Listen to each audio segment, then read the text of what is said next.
Let me see. I just realized I'm gonna have hard drive space to do this. God, I gotta buy some new fucking hard drives. Someone just sent me a bunch of money, so I can buy some new hard drives. That's like the fucking socks of buying computer shit. Oh God. Yeah, my eyes are so weak early in the morning. I can't see what the fuck is going on. All right, hold on. Yeah, all these hard drives are waking up, doing their thing. Let's see. What's your status at? Get our properties over here. I can't see a fucking thing. Hold on. Let me take a gander.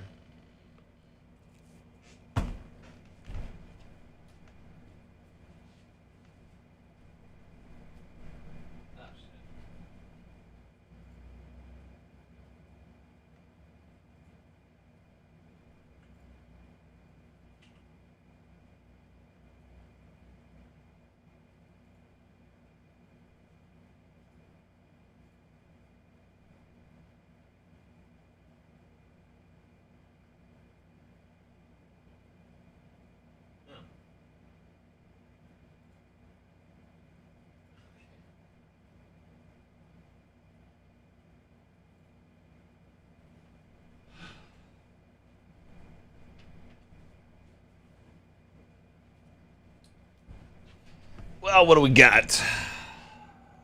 You know, they fucking say I shot a man named Gray and took his wife to Italy.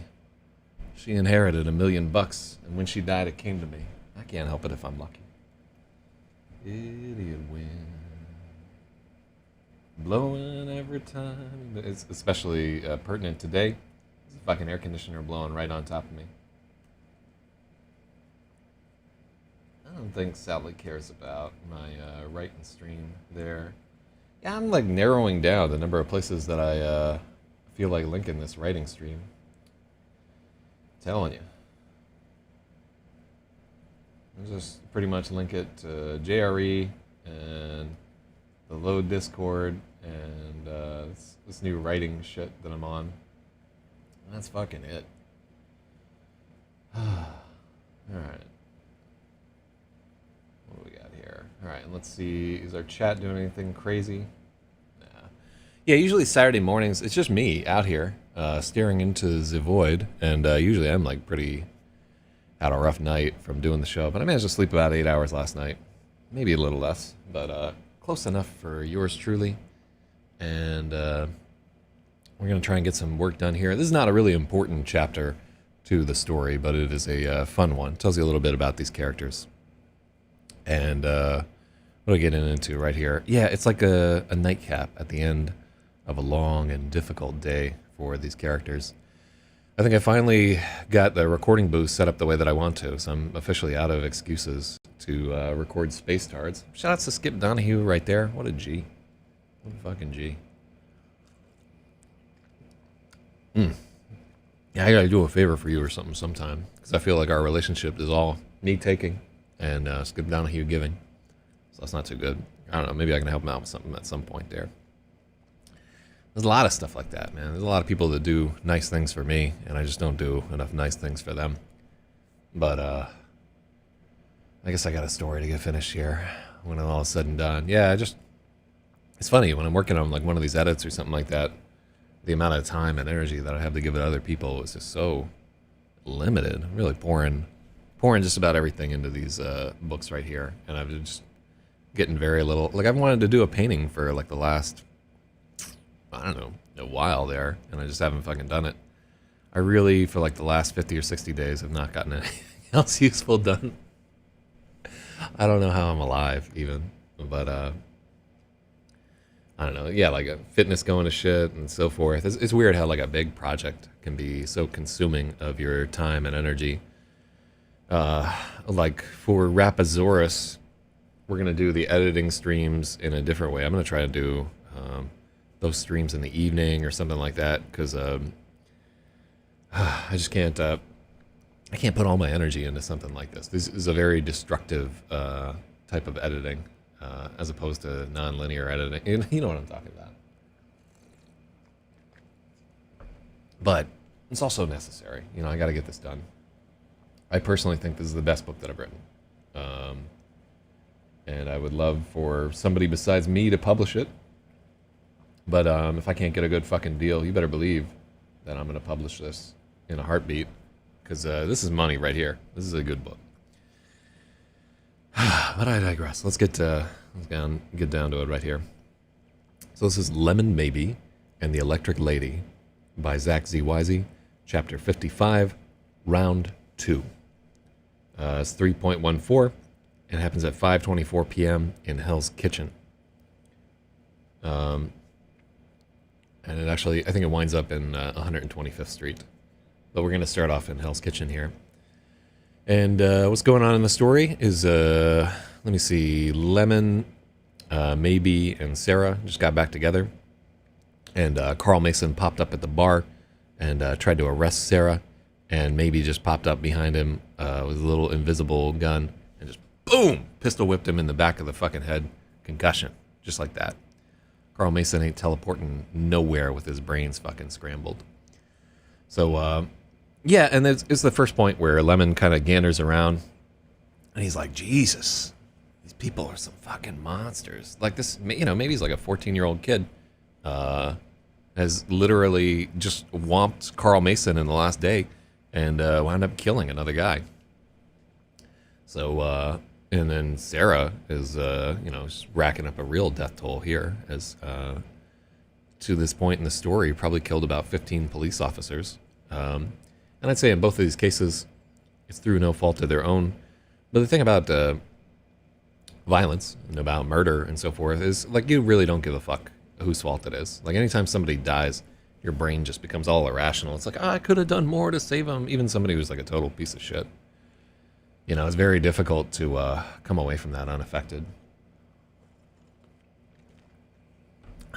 C'est la vie. But, let's get down to it.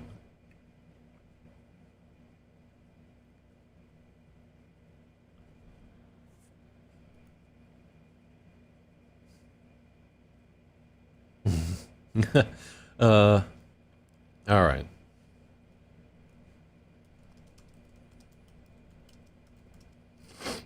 Let's chop to this.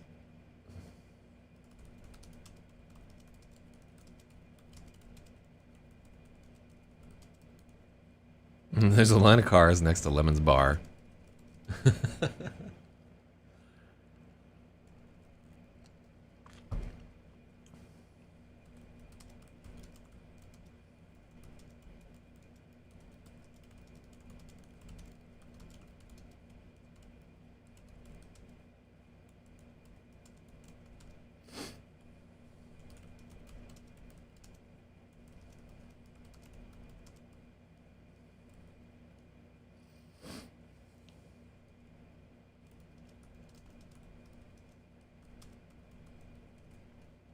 Mm.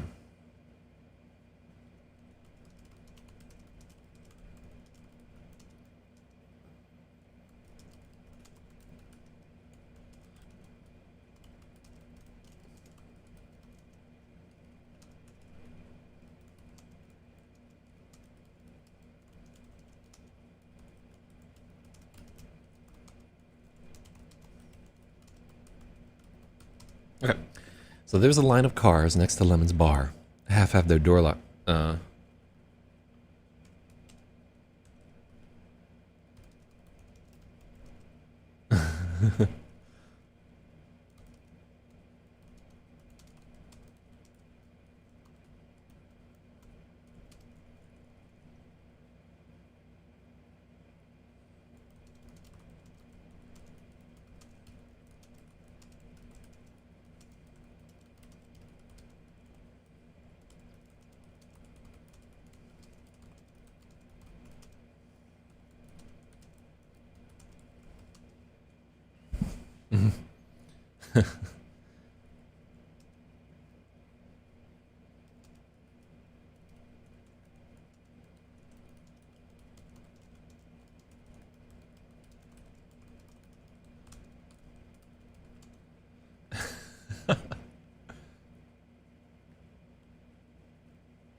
Okay, cool. So I really like that line right there, where it's like there are two dead cars in the next block, then an empty parking space.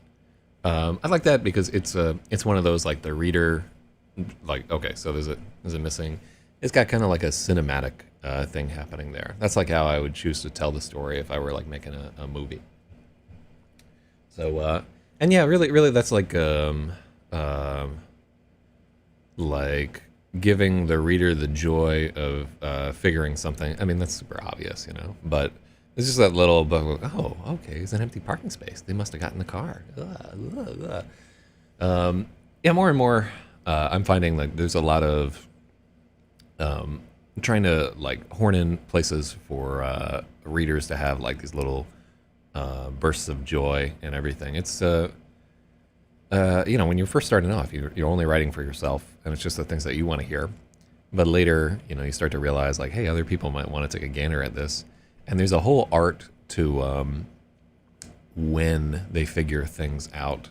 And I'm by no means an expert at it. In fact, I'm probably pretty bad for it. That's why I write genre fiction, because genre fiction readers are a little bit more forgiving, if I may. But yeah, anyhow. So Sarah was the logical choice to drive the Toyota they finally stole. That's an awful sentence.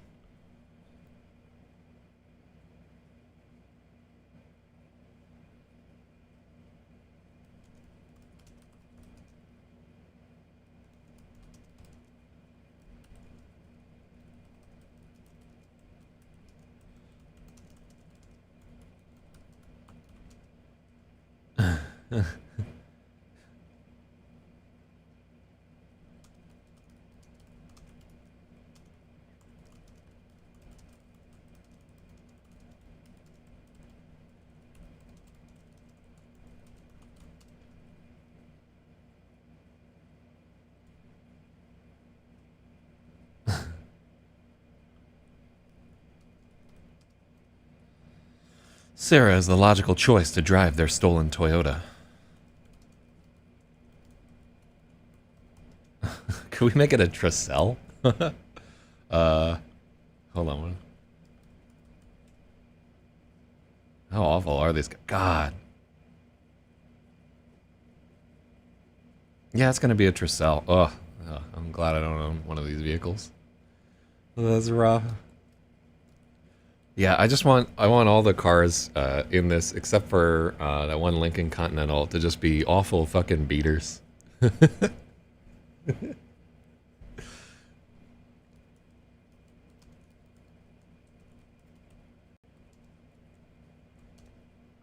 It's a Tricel.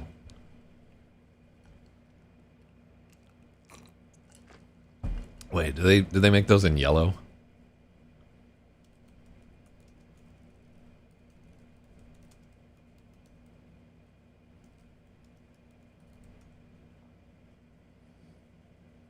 Wow.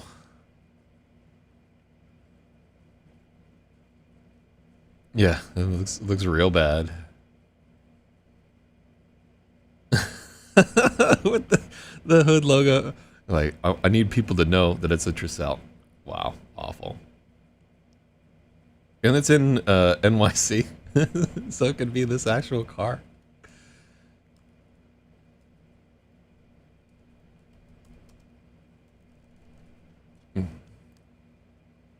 Yeah, we're not gonna say that it's yellow, but you and me, right here, just you and me watching the stream, and nobody else knows that that's a yellow Tricel.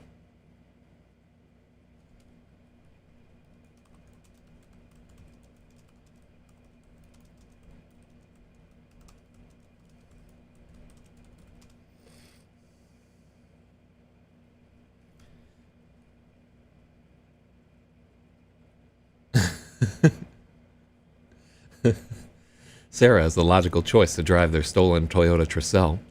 She's visible, so she should be less likely to get pulled over. But in the span of 5 minutes, she manages to sideswipe a parked van, run two red lights, and briefly go the wrong way on a one-way street. Maybe he's never driven before, and he's pretty sure Sarah hasn't either. He keeps his mouth shut. Yeah. Oh. Oh. Oh. Oh. Oh. Oh. Love it. Oh. Yeah, I like that our like sort of Superwoman, zap everybody, destroy everything you touch character cannot drive a fucking car to save her life. It's the little flaws that make people human, even when they're inhuman monsters. Providence smiles, or maybe the cops are too fucking tired to bother with writing tickets this morning.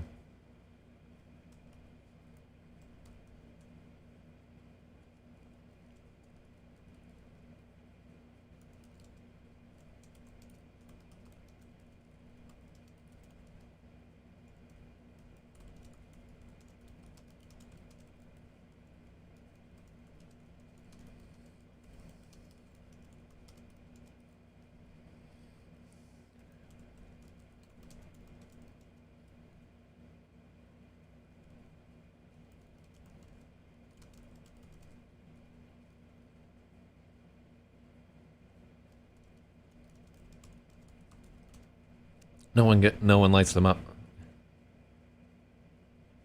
Yeah, no one lights them up.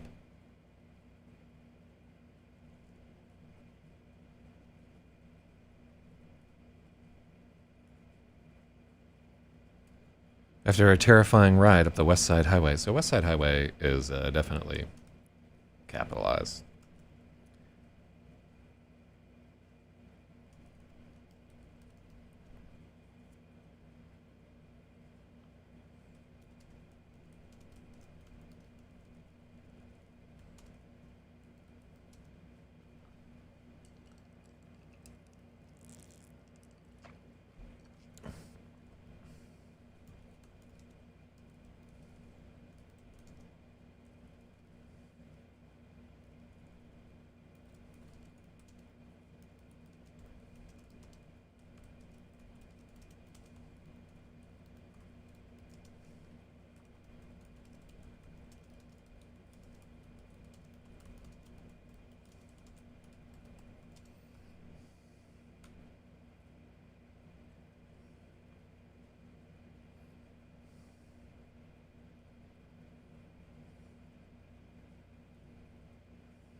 Let me see.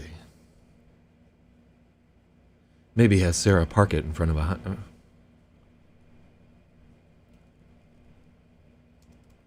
Maybe has Sarah park in front of a hydrant for a couple of reasons.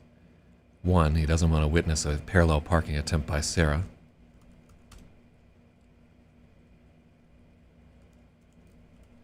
And two, he's hoping it gets towed before the owner reports it's stolen. There's no telling, though. Towing might not happen for days. The owner might be blown to bits. Tomorrow might never come.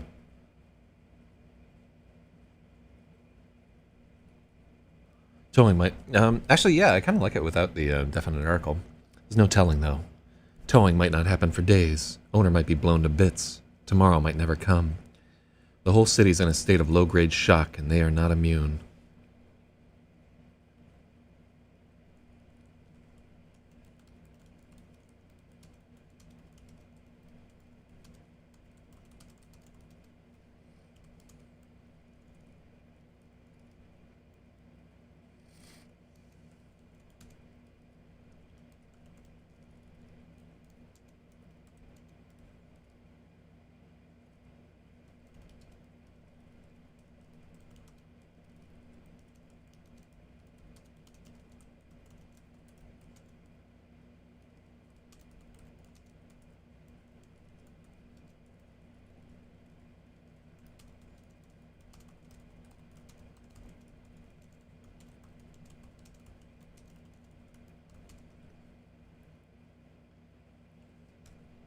Maybe his room is on the first floor, keeps him from having to deal with the elevator. Yeah, so the language in this paragraph, very, very like jazzed up, kind of like choppy. Like we've omitted some of the definite articles and conjunctions, and like I should really sit down and remember what all these things are. I feel like I did do before we started the edit on Gravit. I did like a whole course on grammar, so I could remember what prepositions and stuff like that were.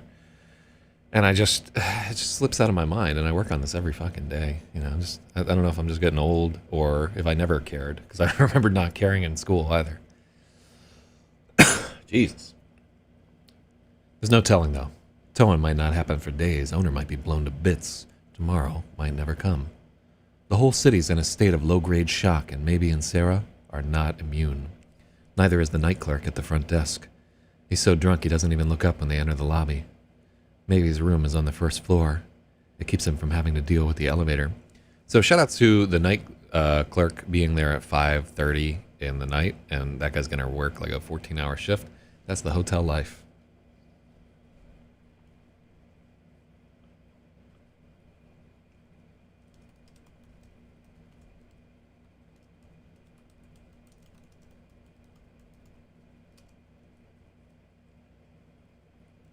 The housekeeper visited that afternoon. The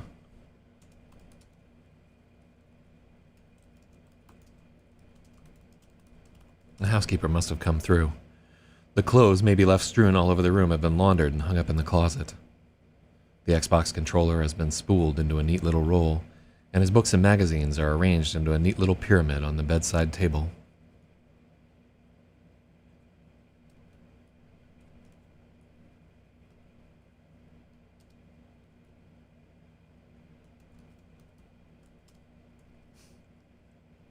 Have you ever had some like a housekeeper do that? Just to like put all your books and stuff into like a magazine or something like that. I had one guy that organized every bathroom product on my shelf, like in descending order of size, so that it made like a little ripple effect. That's so weird. Like they're things that I would almost never ever do those types of things. Like everything is just like thrown into a huge clutter, and like I like kind of marvel at the people, because like that guy's not getting an extra tip or whatever for lining up those bottles in descending order. I don't care, but he cares. It matters to him. You know what I mean? And that to me is both fascinating and a little bit terrifying. Why? But you know, the world would not be the world without people like that. And it would probably be a lot more junked up and fucked up if it were more people like me. So,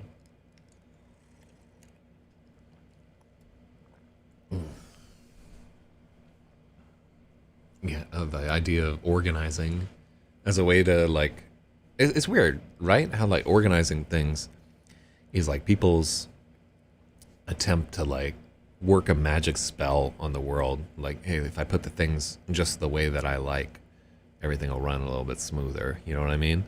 And honest to God, like the shit kind of works a little bit, but in some ways it don't though. The housekeeper must have come through. Oh yeah, we only need one paragraph there. Or one period there.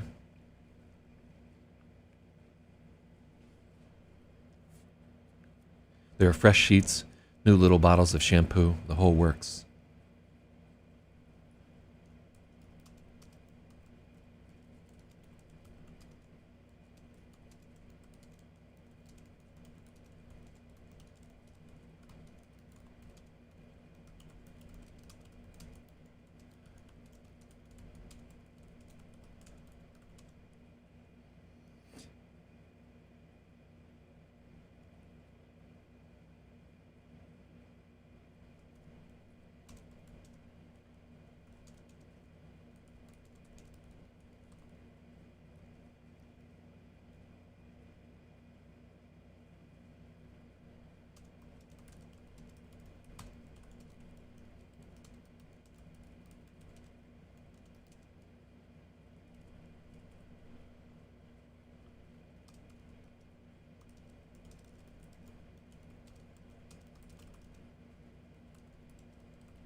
Old biddies.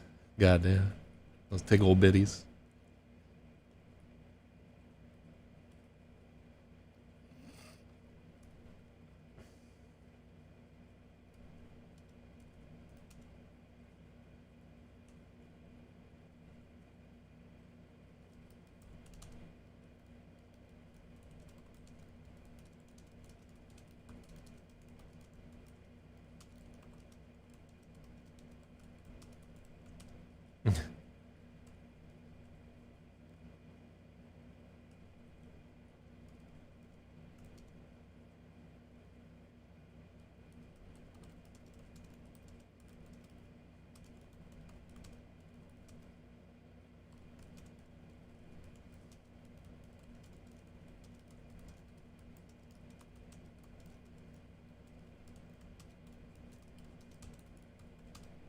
Maybe he's relieved the maid came through.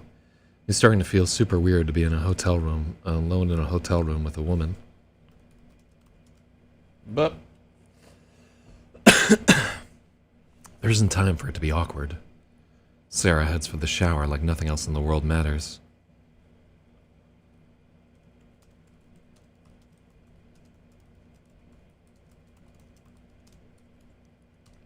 The door lock clicks behind her. 25 minutes later, the water's still running. Maybe he starts wondering if she offed herself.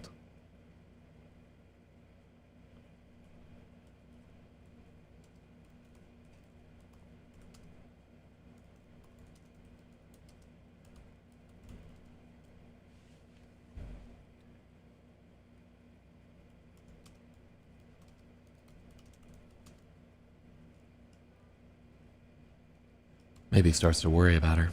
Hey, are you okay in there?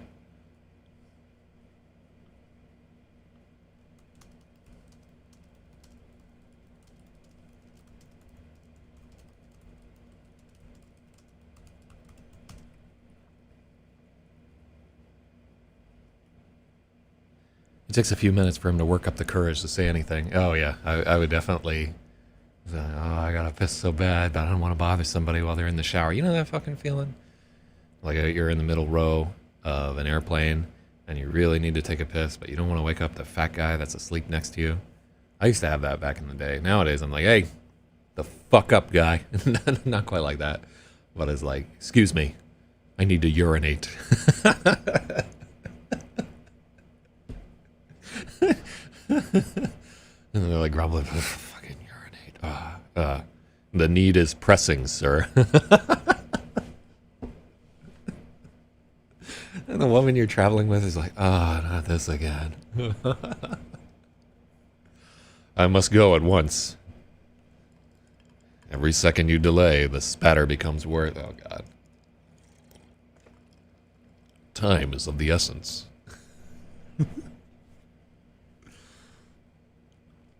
Hey, are you okay in there?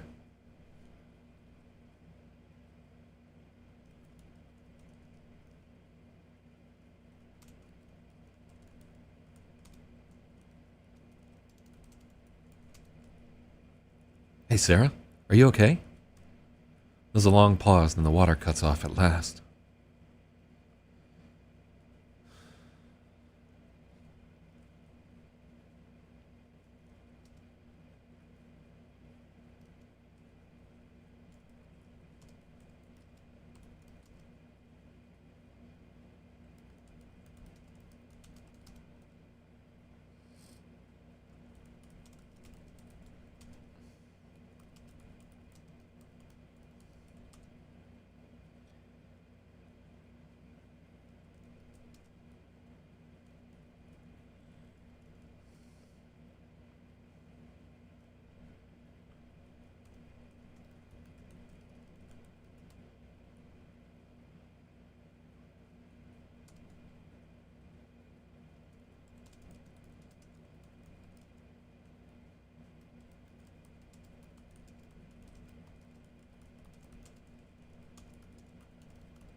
Sarah emerges from the bathroom in a gout of steam, red as a lobster.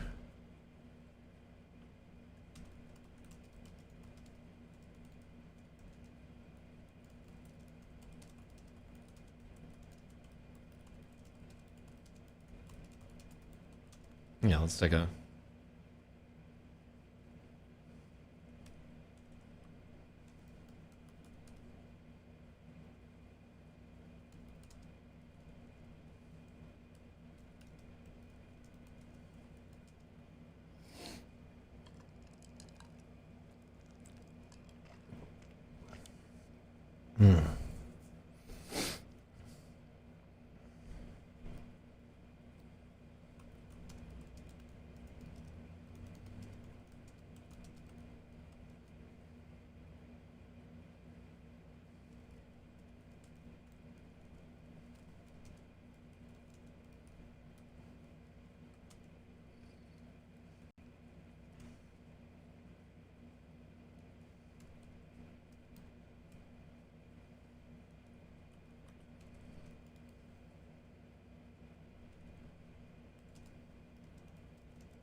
Whew. Yeah, I'm glad nobody's... oh, maybe one or two people are watching. And shout outs to you long-suffering people on Periscope that can't... by the way, like, this shit is rehosted on YouTube and Twitch. If you, like, are watching on Periscope and you desperately want to chat, because I know it won't let you chat at me. And I can't see your little hearts and whatever, the unsmiley and barfing faces and stuff that are scrolling by, if indeed there are any at the moment. So just a heads up there. But, yeah, like... so you can pop on YouTube.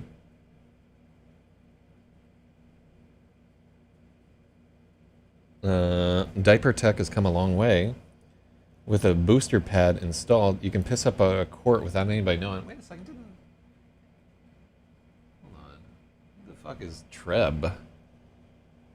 Treb, be honest with me now. Did I ban you out of my fucking chat and everywhere else? Might be thinking of somebody else there. But, yeah, there's no fucking diapers in this story. I don't know what you're talking about.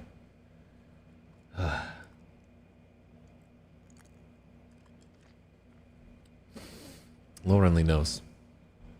Okay, good. Yeah. Yeah, I was like, not certain.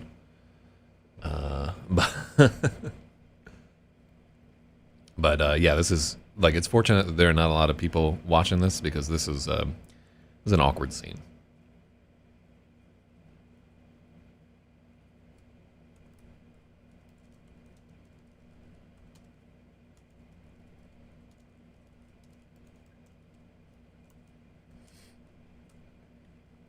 Keep your distance, Sarah reminds Maybe. I need a few hours without a linesman coat on.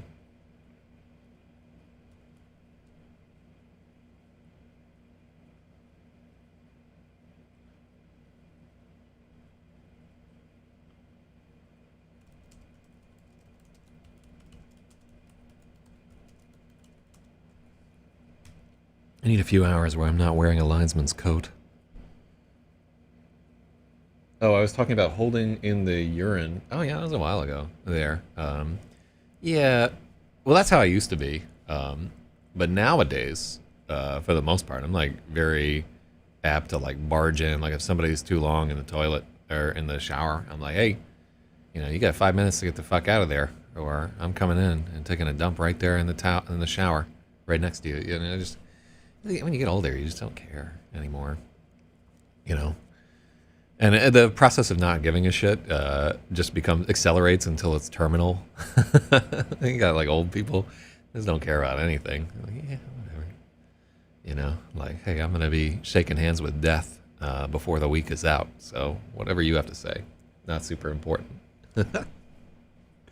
Fucking every step they take, they can hear that Ghana music in the background. It's like, I hope they don't... Fucking breakdance on my coffin. All right, what do we got here?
Sarah totters over to Maybe's bed and collapses into it. For a moment, the front of her robe is parted. Maybe's eyes pop at the flash of pink. He doesn't know how to deal with being 10 feet away from almost naked Sarah, his brain lighting up like a pinball machine, her smell tingling in his nose, and the current standing it. Yeah, let's...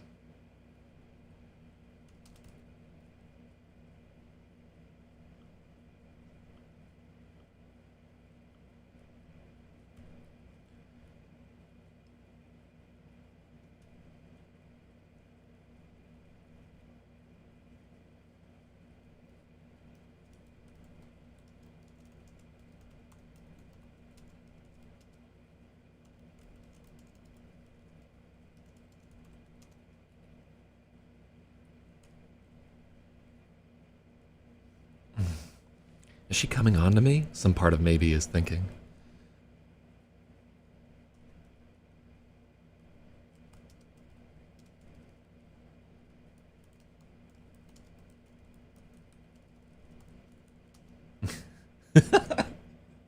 So I'll tell you like and just in case a woman ever sees this, and God forbid that you do, but I think from the time that I was like 8 years old to the time that I was like 28 years old, anytime a woman would interact with me in any way, shape, or form, I'd be like, huh, is she trying to bang me? You know, like that's that first thought at the beginning of your mind. I remember like wondering that with like a fucking babysitter or something like that. It was like 16 or 17. And it's like, huh, yeah, she's being so nice to me. She probably wants to fuck me. I'm like 9 at the time. That's like the first thought of every young man to like every situation. It's like, huh, I'm going to get some trim off of this. And the answer is always no, for the most part. But doesn't stop them from thinking it.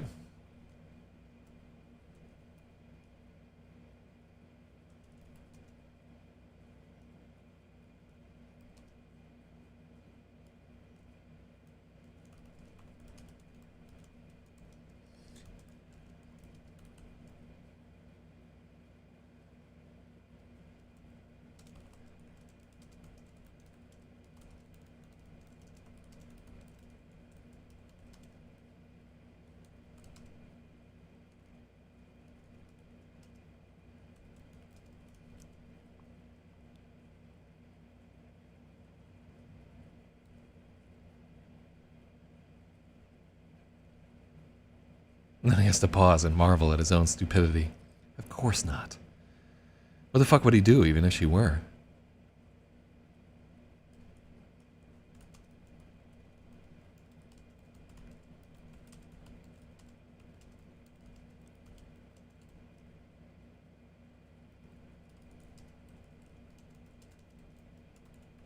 I'm gonna shower too.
Maybe he shuts the door and turns on the tap. Amazingly, there's still half water.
Maybe he's close.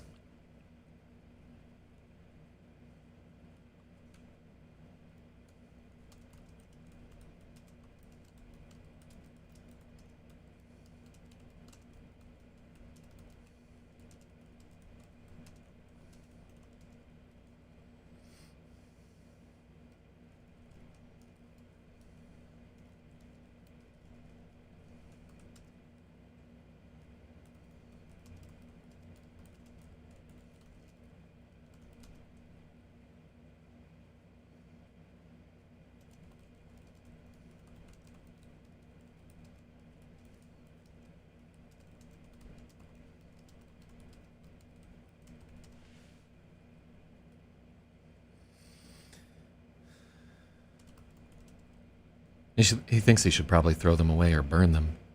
They're evidence. They're evidence now.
Are you serious? It does this fucking beach balling? This is a brand new copy of Pages, by the way, doing that beach ball and horse shit.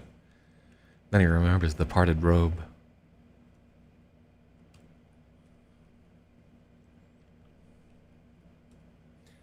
I shouldn't do this.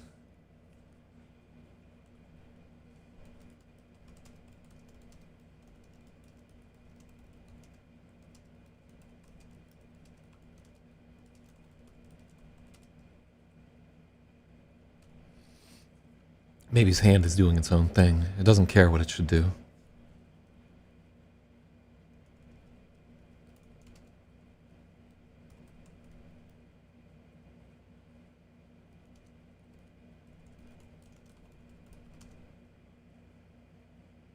Yeah, it doesn't care about should, doesn't quite work.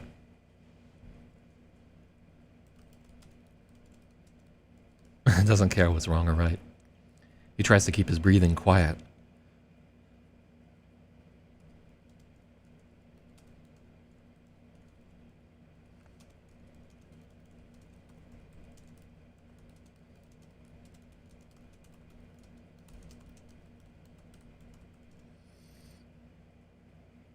He shuts his eyes tight, and all he can see is that pink slit.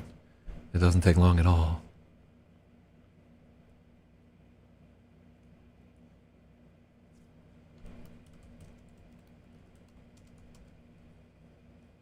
He shuts his eyes tight, and all he can see is that brief flash of pink slit. It doesn't take long at all.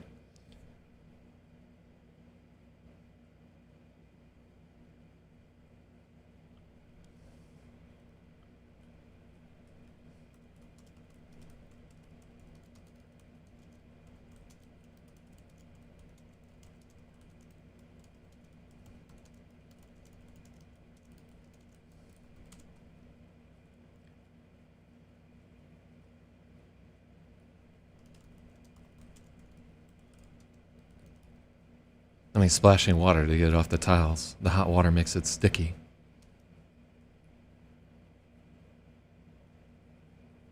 And there we go.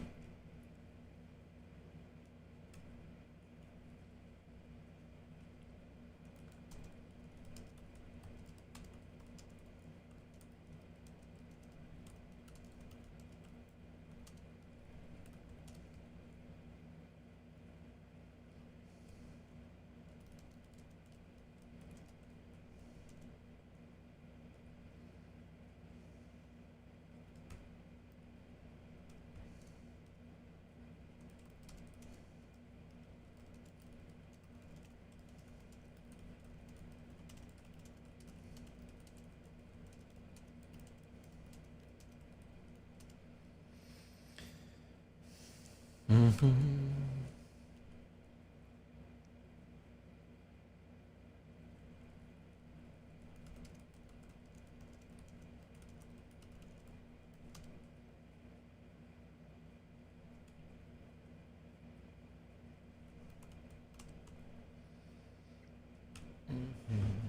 All right, so that's better.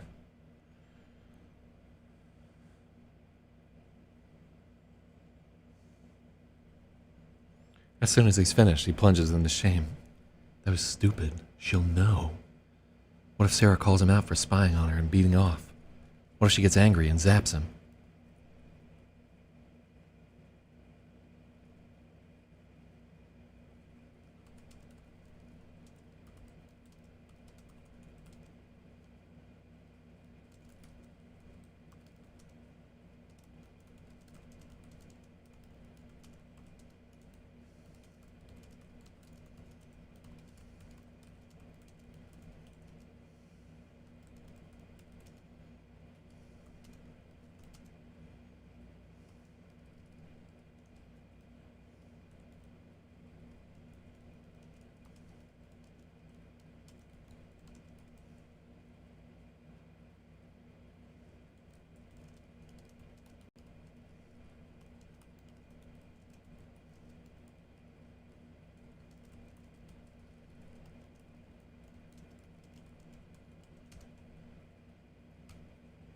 Hey kid, Sarah says.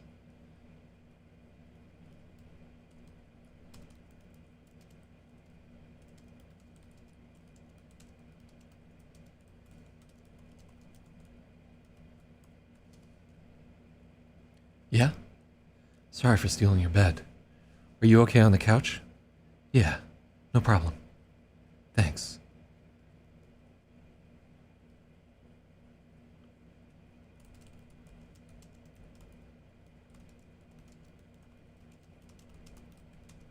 And thanks for clobbering that asshole at the bar. And thanks.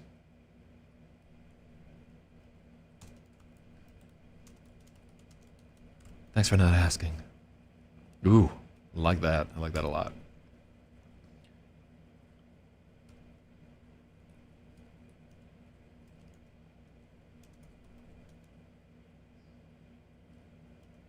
Thanks for not asking.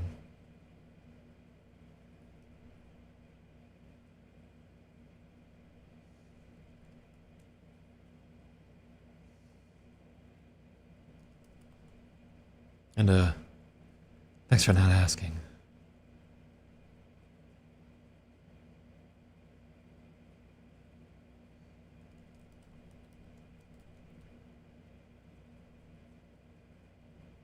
Thanks for not asking. There's no follow-up. Hold on, I want to make her.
On the screen, Bruce Lee is fighting some dude with a claw in a room full of mirrors. That's the ending to Enter the Dragon.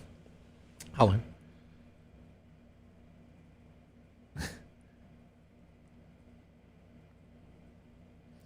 Hey kid, Sarah says, just as his hand closes on the doorknob. Yeah?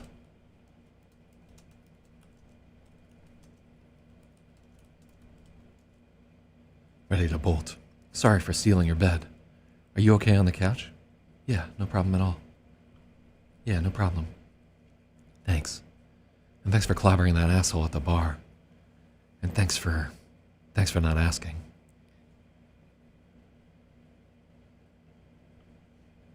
There's no follow-up.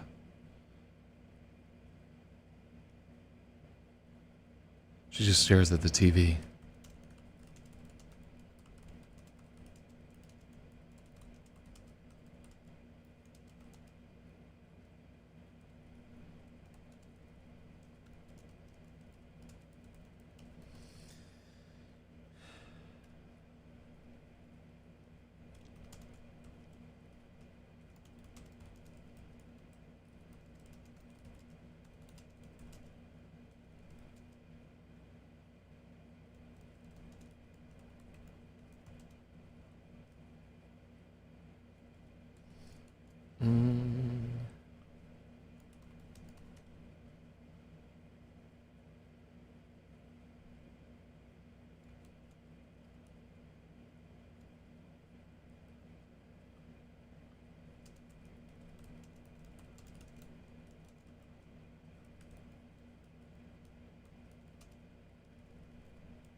Boom. All right, that's a short little, teeny little chapter there.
Boom. All right, cool. So we got this chapter done. A very short chapter, but also kind of an important chapter.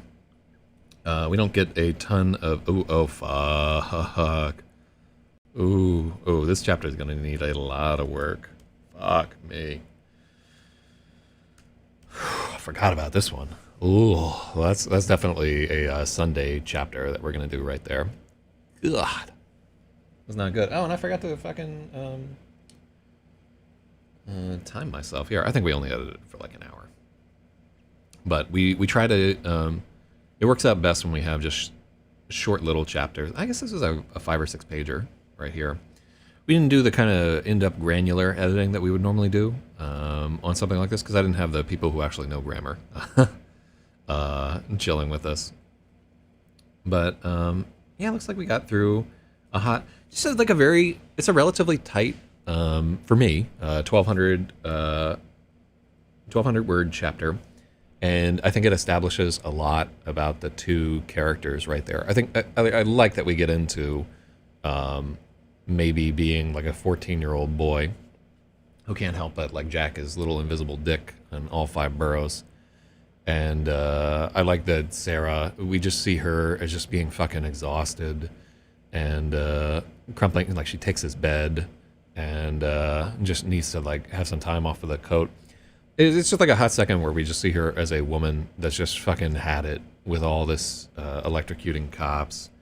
And I like that her response here isn't to break down and cry or anything typical like that. She's just fucking over it. She's done.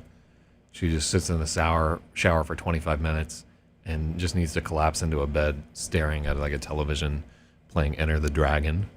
I like that we got to throw Enter the Dragon in there. It was just like a nameless fucking samurai flick previously, and I think the Hall of Mirrors scene is like a decent one. They're in the lexicon of this stuff. There are better things to do, but okay. So we've got 1179 words. Nobody got any points today because I didn't have any of my squad with me, so I'm sad and lonely.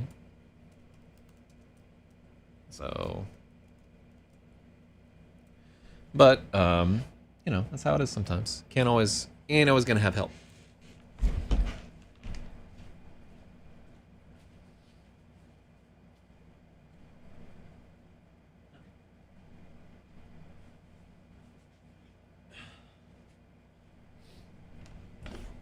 All right, well, shout outs to Treb for coming through just the same, and Skip Donahue for being a part of this whole deal. And yeah, I'm happy with we only worked for like an hour and 2 minutes. But important work, and also I'm glad to get that done on like a Saturday morning where nobody's watching, because some of our readers are sensitive to scenes of people jacking off. Real talk. All right, everybody have a good weekend. Get whatever you want to get done. Doom awaits us all. Let's make it happen.